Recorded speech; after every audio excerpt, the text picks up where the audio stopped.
Your authorization or claim was denied as experimental. What does it mean? What can you do? Welcome, I am the medical bill whisperer, a previous billing manager turned patient advocate. I am committed to bringing answers, insights, and solutions to patients like you. So what does it mean? Experimental can also be called investigational or unproven by your insurance company. It means it's not FDA approved, or it is off-label, meaning not yet approved for the general use in the US population, even if it is currently studied in clinical trials, until the FDA has pronounced it safe and effective. A medical, surgical, or other procedure, service, product, drug, or device is considered used for research, therefore experimental. Not only is it not allowed to be used for your condition or diagnosis, but a medical need, clinical purpose, way of administration, frequency, dosage, or the prescribed use may clash with what was previously approved. In such cases, denials will follow. In a word, if the FDA has not approved it, or if it has been approved but is not being used according to the guidelines that were approved, it's investigational, unproven, and experimental. So, what does it mean for your wallet? Well, the total cost is now yours. Your insurance has denied any responsibility to cover or pay for it. Are there some solutions? Well, of course. The first one should be an obvious one, and it happens so many times. It's a coding error.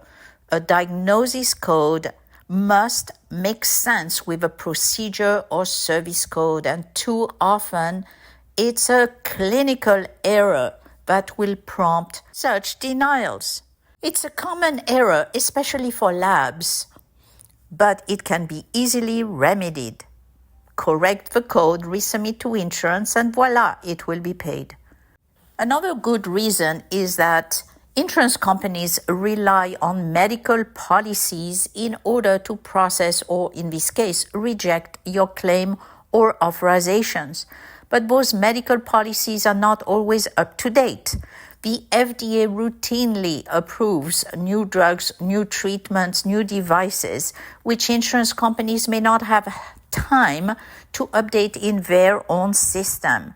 Do visit the FDA website to find confirmation that something denied has now been approved.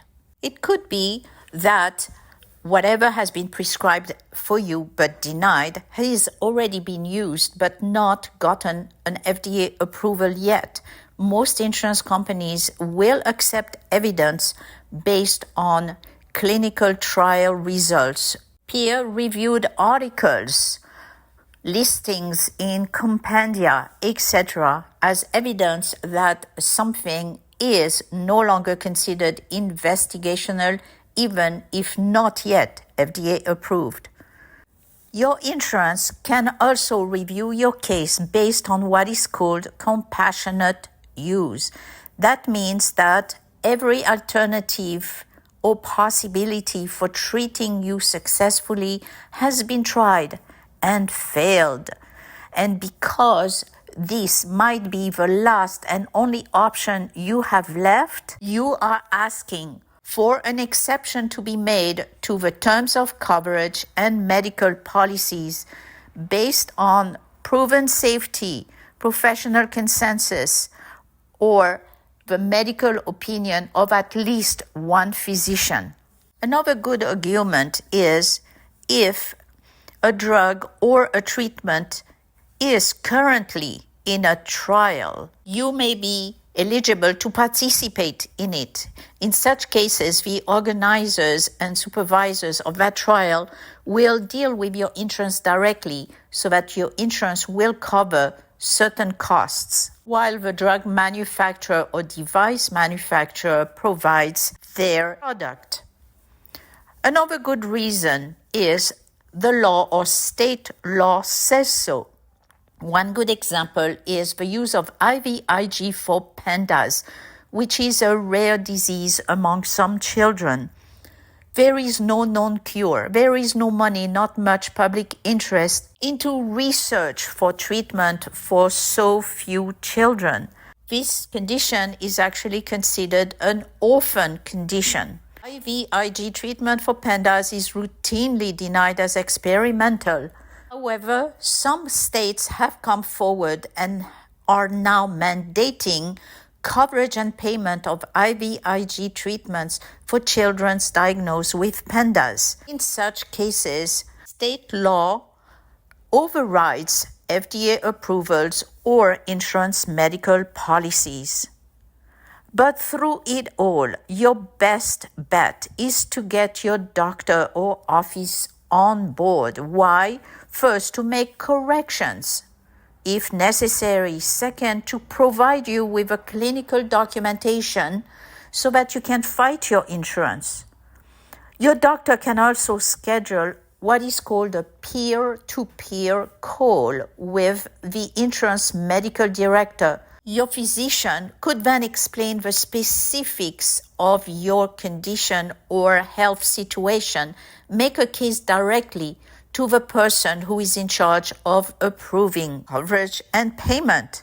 And last, filing appeals. Your provider can do that and should if they are in network. But if you decide or must do so yourself, you have at least 2 levels of appeals.